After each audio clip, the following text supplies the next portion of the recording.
Hey, what's going on, guys? Beautiful Wednesday morning out here, cooling down from my workout.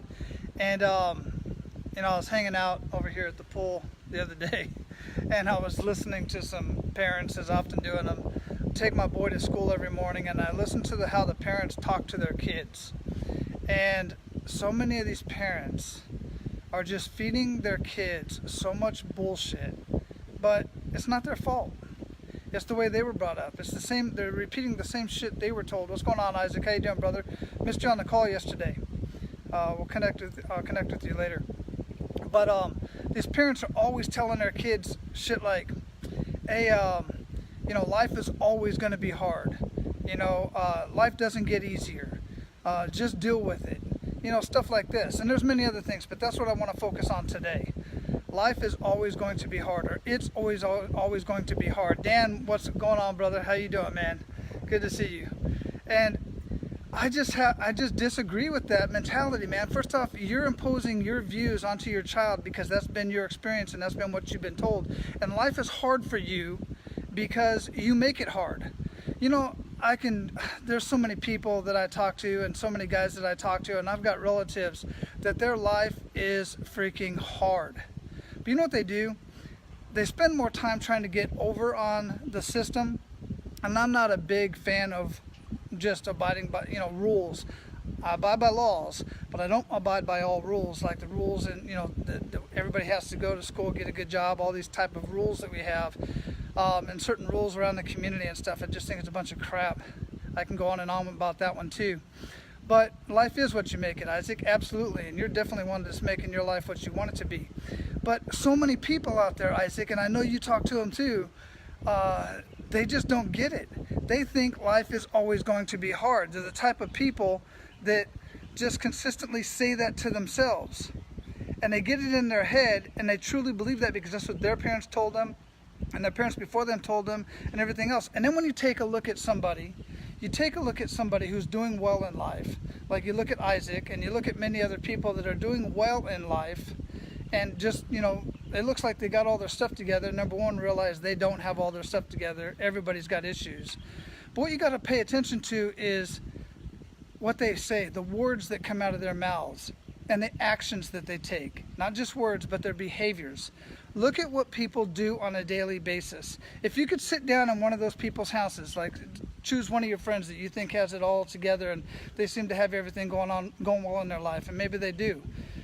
Spend a weekend with them, stay at their house, follow them around for a day, and see how they talk to themselves, see how they talk to others, see how they talk to kids, and watch their behaviors. Watch what they do in the morning. Check out their morning routine. Watch what they watch, see what they watch on TV. See what they listen to when they're wearing their headphones, when they're out running, working out, or driving. Pay attention to that stuff.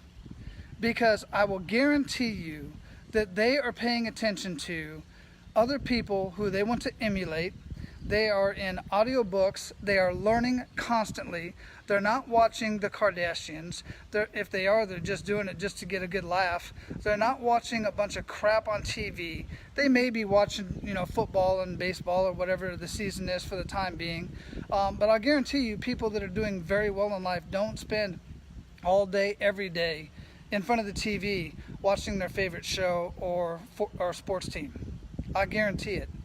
So the point is this: it's not always going to be hard. And I'll give you 3 short examples in my own life, and maybe some of you can share. Isaac, I know you got several you can share as well. Many years ago, I wanted to get into real estate, and that shit is hard because there's a lot of laws, regulations, rules you got to pay attention to.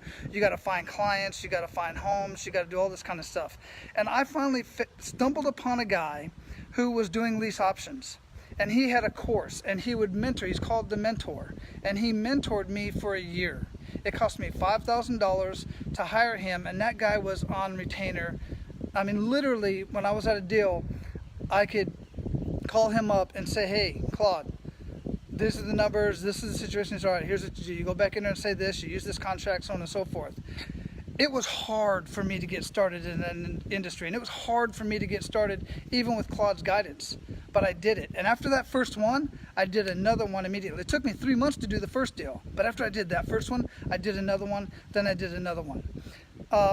What's another one? Insanity. I started Insanity many years ago. Goodness, a long time ago. And when I first started the Insanity workout, you know, the one by Beachbody, the same ones that do P90X and all that stuff, I couldn't even get through the freaking warm-up. The warm-up, I couldn't get through the warm-up. 3 weeks later, 4 weeks later, I'm finally getting through the warm-up without pausing and taking a break. And then it got to the point to where my third or fourth time doing Insanity all the way through, man, I was just breezing right through it. And then I stopped for a little while, then it was hard to get back into it. That's when it gets hard, when you stop and try to get back into it. And I had one more, but I think you get the point. Oh, I got one more. My book, my first book that I wrote. And I admit it's by and large ghost written. It's a course that I took, and I have a lot of skills, and I put a lot of that information in there, and I put some of my own flavor into it. But I got that first book out, and now I'm already almost done with my second book. It's ready to go get published. I already got the cover done for it, and it got easier. And then my third book is going to be 100% me. The second book is about 60-70% me, but when you think about it, when anybody's writing a book, all of these self-help books, all they're really doing is repeating what everybody else is saying. Definitely not last book. Definitely I'll be writing several other books.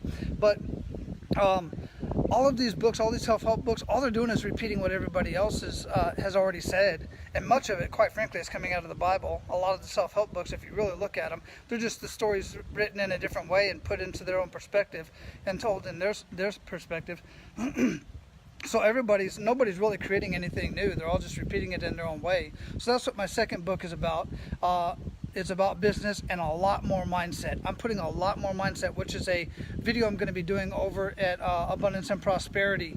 If you're not on the Abundance and Prosperity page on Facebook for my business blogs and my business vlogs, go check that out. It also posts to YouTube. But I'll be doing a video about that because mindset is huge. Entrepreneurship and anything that you do, 80% of it, maybe even 90% of it is mindset. The rest is skill.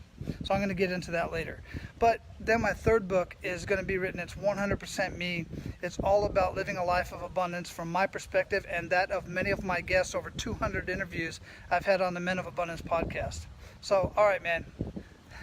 Hey, yeah, absolutely. Hey, Isaac, I called your sister. She called me and left a message. I called her back. We have not connected, but I did notice that she purchased the book, and I'm glad she's enjoying it.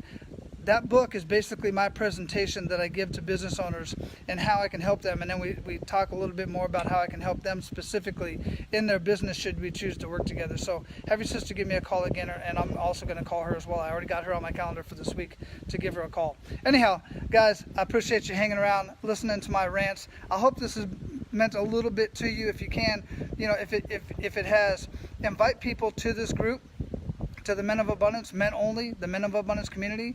Everybody can go check out the Men of Abundance fan page because that's just wide open.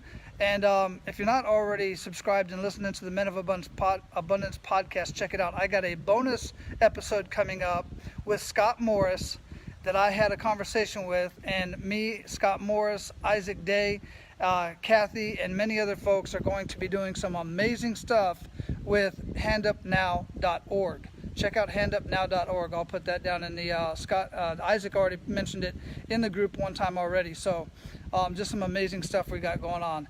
All right, I got to get out of here. Got to go link up with the lady, get some breakfast, and get our day going. Aloha. Take care, guys. Even though I'm in Florida, I still have to say aloha. All right, take care.